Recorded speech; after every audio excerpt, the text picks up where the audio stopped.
Eleanor Whitmore had lived in Bath for nearly 5 years. Her days passed in the quiet comfort of Whitmore Books, the small shop she ran on a narrow street paved with old stone. At 38, she had traded her fast-paced career in London for the smell of old paper and the rhythm of slow mornings. Most days, the only sounds were the soft chime of the bell above the door and the occasional chatter of loyal customers who liked to linger among the shelves. It was on a drizzly Wednesday afternoon in early November when she noticed him for the first time. A man, thin and hunched, stood across the street under the awning of the bakery, watching her shop. He wore a brown overcoat several sizes too large and held a battered canvas bag in one hand. His eyes were fixed on the shop window, particularly on a book displayed at the center, a weathered copy of A Tale of Two Cities. At first, Eleanor thought nothing of it. But the next day, he was there again. And the day after that. By the end of the week, he began stepping inside. He never spoke a word. Each morning around 10, he entered the shop, nodded politely if Eleanor looked up, and walked straight to the same shelf at the back. There, he would pull out the same copy of A Tale of Two Cities, sit in the old armchair by the window, and read in absolute silence. Eleanor observed him from the counter. He never turned more than 5 or 6 pages per visit, and he always returned the book to its place before quietly leaving just before noon. It became a routine, as predictable as the postman's knock. One morning, Eleanor made tea. She poured an extra cup and carried it to him. "Would you like a bit of warmth?" she offered gently. He looked up, startled. His eyes were pale grey, like morning fog. He hesitated, then took the cup with both hands. "Thank you," he said. His voice was quiet but clear. "I used to read this to someone." Eleanor said nothing, letting the silence settle between them. Over the next week, they exchanged simple pleasantries. His name was Harold. He had lived in Bath for a long time but now slept wherever he could find a dry place. She did not ask why. He never offered details. But it was the book that puzzled her. That particular copy had belonged to the shop long before she took over. It was old, with pages slightly yellowed and notes scribbled in the margins. One afternoon, curiosity got the better of her. After Harold left, she walked over to the shelf and pulled the book down. Flipping through the pages, she found something tucked between chapter 7 and 8. It was a torn scrap of paper. Scrawled in neat cursive were the words, "Forgive yourself. There is still time." Eleanor froze. She had seen that handwriting before. Years ago. In a journal that now sat unopened in a drawer upstairs. She held the paper for a long time before slipping it back between the pages. That night, she locked the shop an hour earlier than usual. The rain had started again, a soft drizzle tapping against the windows. Inside her flat above the shop, she sat by the fireplace and stared at the flickering flames. For the first time in years, she thought about her sister. And the last thing she had ever said to her. The next morning, the rain had stopped, leaving the cobbled street glistening under the soft light of dawn. Eleanor arrived early at the shop, earlier than usual, and unlocked the front door with steady hands. She walked straight to the shelf at the back and pulled out the book again. The note was still there. Still folded, still marked by the weight of time. She read it once more, but this time she noticed something else, faint writing in pencil on the corner of the page. A date. 12 years ago. She leaned against the bookshelf, her thoughts spinning. That was the year her sister, Abigail, left for good. That was also the year Eleanor stopped writing altogether. At exactly 10 o'clock, the bell above the door chimed. Harold stepped inside, wet from the morning mist, his coat hanging heavier than usual. "Morning," he murmured, eyes meeting hers only briefly. She nodded. "Your seat is waiting." He smiled, the smallest shift of his lips, and made his way to the chair. But before sitting, he paused. "You ever wonder why people choose the same book over and over?" Eleanor considered this. Because some stories feel like home. Harold gave a single nod, then opened the book. As he flipped to the middle, Eleanor watched him slow, his fingers brushing against the same spot where the note had been. You moved it, he said softly, not looking up. Eleanor said nothing. That afternoon, after Harold left, Eleanor closed the shop early again. She climbed the narrow stairs to her flat and opened the bottom drawer of the desk she had not touched in years. At the very back, beneath old receipts and dried-out pens, was her journal. Dark green leather, corners frayed. She opened it to the last page she had written. The entry was dated 2 weeks before Abigail left. I saw her crying in the kitchen. I said nothing. I thought silence would protect us both. Eleanor closed the journal, her throat tightening. She had left that moment unspoken for too long. 2 days later, Harold did not come. The day after, she waited again. Nothing. On the third day, she found herself standing outside the bakery where she had first seen him. The baker, a stout woman with warm eyes, recognized Eleanor and smiled. Looking for the gentleman with the coat, she asked. Eleanor nodded. He sleeps behind St. Stephen's Church. There's a small shelter there. Bit hidden, but dry. It was nearly dusk when she arrived. The church sat on a quiet hill, its windows glowing amber. Behind it, through the trees, she found a narrow path and a low stone arch underneath it. Harold was seated, reading by torchlight. I brought something, she said, stepping forward. Harold looked up. His expression softened. She held out the book. I thought you might want to keep it. It seems to belong to you more than to the shop. He took it in both hands and held it gently, like something living. Thank you, he said. It did once. A long time ago. You wrote the note, didn't you? He nodded. For someone I couldn't find the courage to speak to. I left it in the book and hoped she might come across it someday. And did she? He smiled faintly. Maybe she just did. Eleanor did not ask more. She sat beside him for a while, listening to the wind in the trees and the soft murmur of the town below. The torchlight flickered across Harold's face, casting shadows that looked like memories. When she returned to the shop later that evening, she knew what she needed to do next. She went upstairs, opened her journal, and wrote a single line. Tomorrow, I will call her. It was raining again. Not the gentle drizzle of last week, but a steady, relentless downpour that flattened leaves and darkened the sky. Eleanor stood at the window of her flat, phone in hand, her thumb hovering over the call button. She had not spoken to Abigail in nearly a decade. There had been messages, at first. Short, cautious. Then silence. Today would be different. She pressed the button. The ring was long. Too long. Just as Eleanor felt her resolve weaken, the line clicked. Hello. Eleanor's breath caught. It's me, she said softly. Ellie. A pause. A sound like an exhale. I wondered if you'd ever call, Abigail replied. Her voice was quieter than Eleanor remembered, rougher, but unmistakably hers. I didn't know how to, Eleanor admitted. You just did. They didn't say much more. No long apologies. No explanations. Just a time and a place, the Rose Garden in Royal Victoria Park, next Tuesday, at noon. The next few days moved slowly. Eleanor worked in the shop, but her mind wandered constantly. She reread the note from the book almost every night, memorizing its message as if it were scripture. On Tuesday morning, she woke before dawn and walked to the park early. The rain had stopped, and the sky was a soft grey.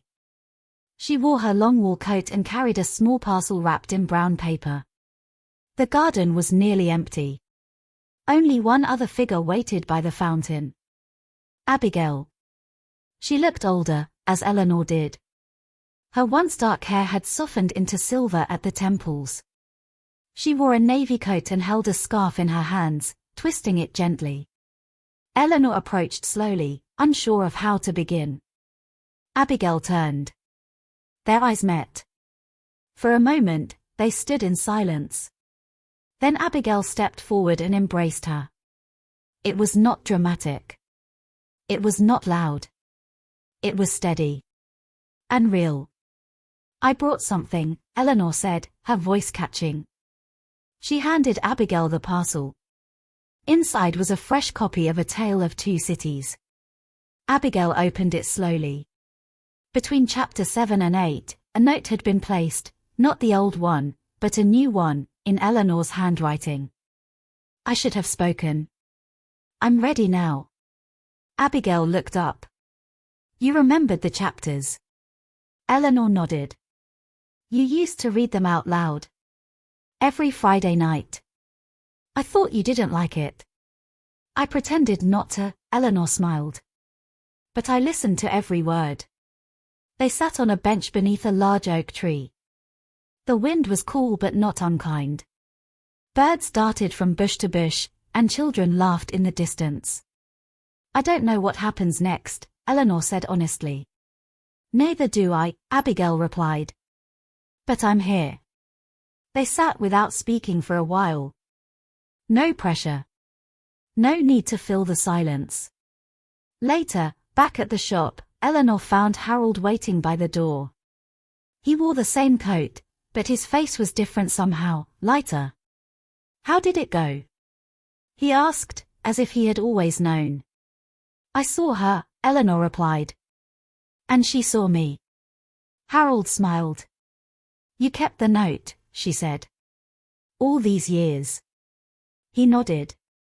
I kept many things. But I'm learning to let some of them go. He turned to leave but paused. We all need a place to return to. Even if it's just a corner in a bookshop. Eleanor watched him walk away down the street, coat flapping in the wind. She didn't stop him. The shop was quiet again. Just the faint rustle of pages and the low hum of traffic outside. But something had shifted. The air felt different. And the silence no longer felt empty. The next few weeks passed in quiet rhythm. Eleanor reopened the book club meetings, Harold started coming by every Friday instead of just Tuesdays, and the shelves at the shop began to fill with new arrivals and careful arrangements. Customers returned, some old, some new, drawn by the warmth that had slowly returned to the little shop on Myrtle Lane. But then something strange happened. One Thursday afternoon, just as Eleanor was restocking the section of classics near the window, a customer brought her a book she had never seen before. Excuse me, the man said. He was in his early 40s, with a calm voice and a grey scarf wrapped twice around his neck. I found this on the outside bench. I don't think it belongs to me. The book was old. Not dusty, but worn. Bound in faded green linen. No title on the spine. Eleanor frowned. Thank you. That's odd. We don't sell anything like this. He smiled politely and left. Eleanor placed the book on the counter and opened it. The pages were blank. Every single one. She flipped through it again, slower this time. Still nothing. No writing, no marks, not even a publisher's stamp. But the book smelled faintly of lavender and candle wax. Familiar. She didn't understand why it unsettled her. That night, she brought it upstairs. She placed it on her writing desk and left it there, intending to ignore it. But when she returned the next morning, the book was open. And on the first page, written in the same pencil she recognized from the note Harold had left weeks ago, were 6 words. There is more to be said. She stared at it. She hadn't opened the book. No one else had been inside her flat. Eleanor's hands trembled as she picked it up again. The second page was now marked too. Some stories wait until we're ready. That evening, she confronted Harold. I think someone left something for you, she said, sliding the book across the counter. He looked down at it and paused. Then slowly, he opened the cover. I haven't seen this in years, he whispered. You know it? He nodded. Abigail and I used to pass it back and forth. When we were younger. When we didn't have words yet, we'd write in it instead. We called it the silent book. I thought it was lost. Eleanor froze. You and Abigail? Harold looked up at her. I thought you knew. We were close. Very close. But I left. Before I could explain anything. Before I could tell her what I really felt. Eleanor sat down. She thought about Abigail, her quiet voice on the phone, the note in the book, the years they had lost. She thought about the long silences that had filled both their lives. Then she thought about the book, how it had returned with no explanation. Why now? She asked. Harold smiled, but there was pain behind it. Maybe it waited. Just like we did. The next day, Eleanor walked to the edge of the park, the silent book in her satchel. Abigail was waiting near the bench by the rose arch, as they had agreed. I didn't know, Eleanor said. About you and Harold. Abigail didn't look surprised. We were never really secret. Just unfinished. I think it's time to finish something, Eleanor said, handing her the book. Abigail took it, ran her fingers across the faded cover. It's been so long, she said. It doesn't matter. It's still yours. They sat in silence, both of them watching the pages flutter slightly in the breeze, as if the book itself was breathing. A few minutes later, Abigail opened the last page. There, written in Harold's unmistakable handwriting, was a final line. If you ever want to write again, I'll be reading. Abigail smiled, tears in her eyes. Eleanor smiled too. They didn't need to say anything else. The wind was quiet. The garden still. And the past, though never far away, had finally found a place to rest. Summer arrived without warning. The air in Myrtle Lane turned soft and warm, and wildflowers climbed between the bricks near Eleanor's doorstep. Business in the shop picked up, and laughter returned to the corners of her quiet world. But just when she thought the strangeness had passed, something else surfaced.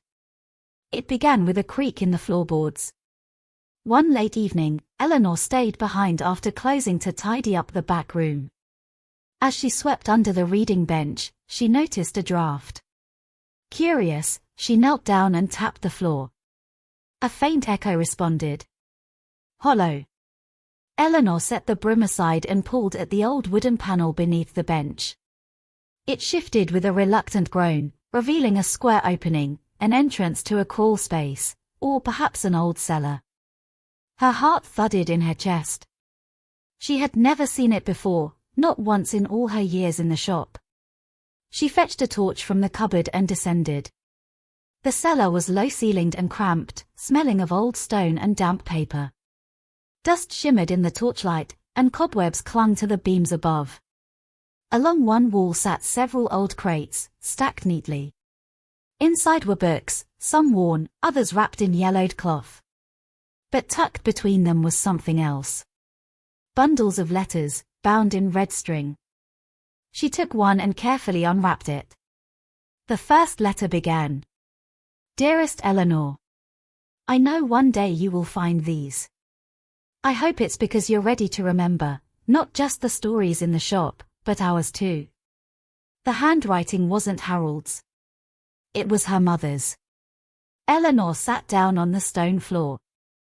The letter went on, soft and aching. I never told you everything. I wanted to protect you, but I see now that silence can also harm. There are things I should have shared, about your father, about this shop, and about how you came to be here. Eleanor's breath caught. She opened the second letter. Then a third. Each one was a confession, a fragment of a forgotten truth. Her mother had once been engaged to a man named Thomas Ashbury, a soldier turned bookseller, who had vanished before Eleanor was born.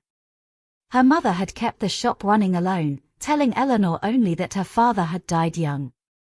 But the letters told a different story. Thomas hadn't died. He had disappeared after receiving news that he was being investigated for leaking classified information. A misunderstanding, perhaps. Or something worse. Her mother had never found out. Only rumors, suspicion, and grief remained. The last letter was dated 2 years before her mother's passing. If you ever find this, please know that I never stopped loving him. Or you. I left the truth here in case you wanted to seek it, or leave it buried. That choice is yours. Eleanor returned upstairs in a daze. The following morning, she opened the shop early, but her mind was far away. The past had shifted. The ground beneath her feet no longer felt familiar. She showed the letters to Harold, who read them in silence.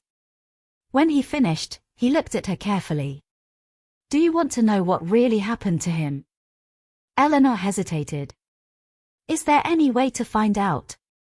Harold nodded slowly. There's someone in London. An archivist. She helped me once, years ago. She might still remember me. Eleanor met his gaze. Then let's go. The next day, they boarded the morning train to London. The city was loud, quick, and electric, but Eleanor barely noticed. Her thoughts were tangled in ghosts and unsent letters. They reached the archive office just before noon. It was a quiet building tucked behind a museum, guarded by iron gates and ivy-covered walls. Inside, they met a small woman in horn-rimmed glasses named Mrs. Ellington. Harold explained the situation. Mrs. Ellington listened, then walked to the back room. She returned with a slim folder, marked, Ashbury, T. She placed it on the desk between them. Eleanor opened it. Inside were photographs. Newspaper clippings. A worn passport. And, at the bottom, a letter. Stamped but never posted. It was addressed to her mother. Eleanor's hands trembled as she unfolded it. I never betrayed anyone. But I ran. I was scared.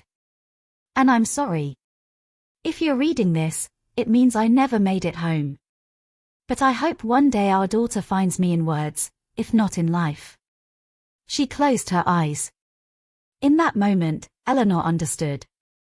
The silence that had filled her family's story was not emptiness. It was love, spoken quietly, in the only way they knew how, through books, through letters, through the pages they left behind. The trip back from London was quieter than Eleanor expected. Harold sat opposite her on the train, hands folded neatly on his lap, eyes watching the green blur of English countryside. Neither of them spoke much, but it was not an uncomfortable silence. It was a silence heavy with unspoken memories. When they arrived back at Myrtle Lane, the wind had picked up. Clouds hung low over the chimneys, and rain threatened in the distance. Eleanor felt a strange peace, as if her mother's letters had drawn a curtain back from a stage she had never dared to look behind. The next few days passed in a blur of routine. She opened the shop. She read by the window. She kept the letters close, wrapped in a silk cloth and placed inside a drawer by her bedside. Then, on a Wednesday morning, something curious happened. A man came into the bookshop. He was in his 60s, tall and sharply dressed in a navy coat. His face was unfamiliar, but his eyes carried something Eleanor couldn't quite place, a flicker of recognition, though she was sure they had never met. He walked straight to the counter and smiled politely. Are you Eleanor Mayfield? She nodded slowly. Yes. He extended his hand. My name is Colin Ashbury. She blinked. Her voice caught. Ashbury. Yes. Thomas was my older brother. Eleanor stared at him. Her mouth opened, then closed. I found out about the letters through Mrs. Ellington, Colin continued gently. She still had my details on file from years ago. When she told me what you'd discovered, I had to come. He took a folded envelope from his coat pocket. This is the last thing my brother wrote. It was sent to me just before he vanished. I think you should have it. Eleanor accepted the letter, hands trembling. After a pause, she asked, Did he ever return? Colin shook his head. No. There were sightings. Rumors.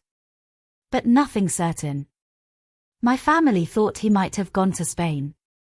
Or perhaps to the coast. He loved the sea, you know. Eleanor nodded faintly.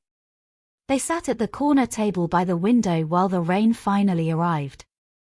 It tapped gently against the glass as Colin told her stories, small stories, about Thomas. That he played the violin badly. That he burned toast constantly. That he had a habit of scribbling poems in the margins of his books. Each story was like a stone being laid gently into a foundation. Her father, a man she had never met, became real in her mind. Later that afternoon, Colin stood to leave. I'm staying just up the road, he said. Number 17. If you ever want to talk more, or see the garden he planted, you're welcome. The garden. Colin smiled. Before he disappeared, Thomas rented a small cottage behind the old bakery.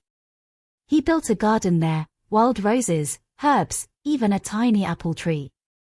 I've kept it going all these years. It's not much. But it's his. Eleanor nodded. I'd like that. That evening, after closing the shop, she walked to number 17. The garden was hidden behind a crooked wooden fence. She pushed the gate open and stepped inside.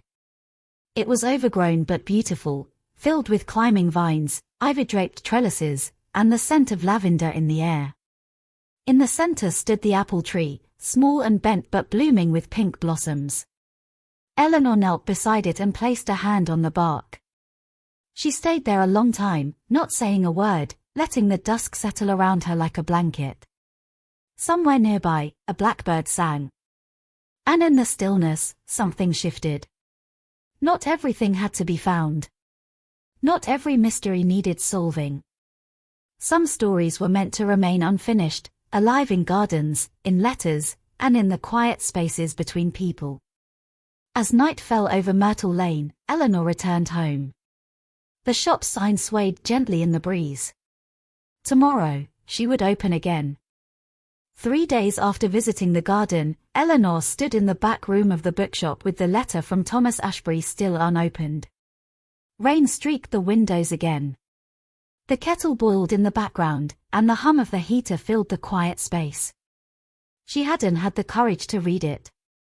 It wasn't fear of what it might say, but rather what it might end, the possibility of wonder, of imagining a version of him untainted by real disappointment.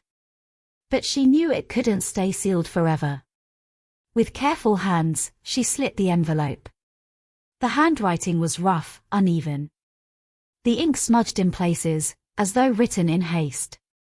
It was dated 11 days before Thomas vanished. Dearest Colin. If you're reading this, then I never made it back.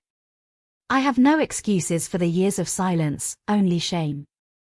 There is someone I must tell you about. Her name is Lillian Mayfield. She lives in a village near the coast, though I doubt she ever mentions me. She is the best part of anything I ever did right in my life. If anything should happen to me, please make sure she is safe. She doesn't know the truth. I never had the courage. But one day she may come looking. If she does, tell her I was not the man she deserved, but she was the child I always loved. Forgive me. Thomas. Eleanor's breath caught. The cup in her hand slipped slightly, splashing tea onto the counter. Child. He had written child. Not a woman I once loved. Not an old friend I left behind. She was the child. The air in the shop felt suddenly thin, like it was being sucked out through the cracks. She dropped into the nearest chair, the letter falling onto the table beside her. Everything made sense and yet shattered all at once. Her name had always been Mayfield. She had always believed she was the daughter of a man her mother never spoke of, a blank space in every conversation, every family photo. But now, the truth bled through every line Thomas had written. She was his. She was the reason he had written. The reason he had wanted to come back.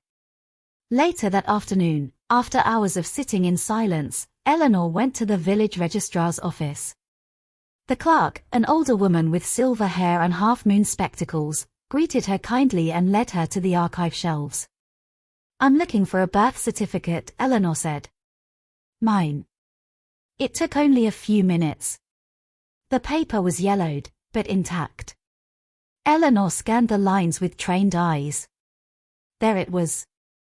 Father's name, Thomas Ashbury. Her hands went numb. Everything her mother had kept hidden. Everything Mrs. Ellington had chosen not to tell. Everything Colin had gently avoided confirming, it was now printed plainly on a government form.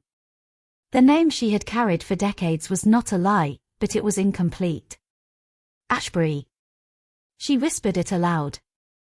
It was strange and sharp on her tongue, but somehow familiar, like a song she hadn't heard since childhood but still knew the rhythm of. Eleanor left the office with a copy of the certificate pressed to her chest. She didn't go straight home. Instead, she wandered the narrow lanes of the village until her legs ached. At the edge of the common green, she sat on a wooden bench, watching the wind stir the grass. There was no celebration in her. No relief. Just a strange, calm ache, as though a long-lost piece of herself had finally floated back into place. That night, she didn't sleep. She sat by the window, staring out at the moonlit rooftops, the copy of the certificate beside her, the letter from Thomas folded and read a dozen times. Tomorrow, she would tell Colin. But tonight, she would sit in the quiet, letting her name echo silently in the corners of her life. Ashbury. The sky above the village had begun to clear by morning. Pale sunlight filtered through the bedroom curtains, casting a soft, golden wash across Eleanor's desk where the birth certificate and Thomas's letter lay side by side. She hadn't moved them since the night before. Outside, the shop signs clinked gently in the breeze, and early birds chirped from the chimney tops. Eleanor took her coat and the two documents, then walked steadily to Colin's house on the edge of town. The door opened before she could knock. He must have seen her coming through the front window. He said nothing as he stepped aside to let her in. They sat by the fireplace in his kitchen, a familiar spot that had once been filled with their shared laughter, chess games, and old arguments over whose turn it was to wash the mugs. Eleanor handed him the letter first. Colin didn't speak as he read. His eyes moved slowly over the pages, mouth tight, brows pressed together. When he was done, he placed the letter gently on the table and nodded once. Then she gave him the birth certificate. He stared at it, blinking. "You knew, didn't you?" she asked quietly. Colin took a long breath. "I suspected," he said. "But your mother asked me not to say anything. I thought, maybe it would only hurt more." There was no anger in her, only the ache of everything missed. "I should have been told." "I know." Silence sat between them, not cold, not cruel, just the heavy kind that comes with truths too long buried. After a while, Eleanor stood and opened the back door. The garden looked untouched by time. Ivy curled around the trellis. The same bench where they had sat that winter night remained. "I need to go back," she said. Colin looked up. To the cliff. To the house. To where he left everything. Colin rose. "I'll drive you." They reached the Ashbury cottage just before noon. Clouds had gathered once more over the sea, but the rain held. Eleanor stepped through the creaking gate and unlocked the door with the key Colin still kept. The air inside was thick with dust, but it smelled faintly of salt and old pages. She moved slowly, letting her fingers brush the spines of books, the edge of the writing desk, the worn armchair beside the hearth. Then, in the smallest room, the one at the end of the narrow hall, she found the box. It was tucked under a faded blanket in the bottom drawer. Inside were photographs. Most were of landscapes. Some of villages. A few of her. Not recent ones. Old photos. From when she was a girl. She stared at one in particular, herself, aged about 5, standing by the sea with her mother, holding a red spade and smiling toward the camera. Someone had written in careful ink on the back. Lillian and May. Whitby. 1995. Taken by T.A. She turned the photo over again. Taken by T.A. By him. A sound escaped her, half laugh, half sob, and she sat back on the dusty rug. He had watched them. He had been there.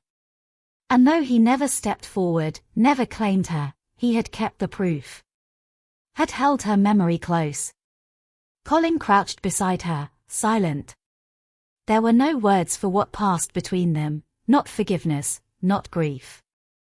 Just the quiet, shared breath of two people standing at the edge of a story finally told. On the desk in the sitting room, Eleanor laid out the photos in a neat line. She opened Thomas's notebook, the one he had left open the day he vanished. Inside were sketches. A harbor. A little girl with wild curls. A shop window with books lined up like soldiers. And one final page. It was dated the night before his disappearance. I have done many things wrong. But maybe, just maybe, I can make one thing right. Tomorrow I will speak to her. Tomorrow, I will say her name out loud. The ink ended mid-sentence.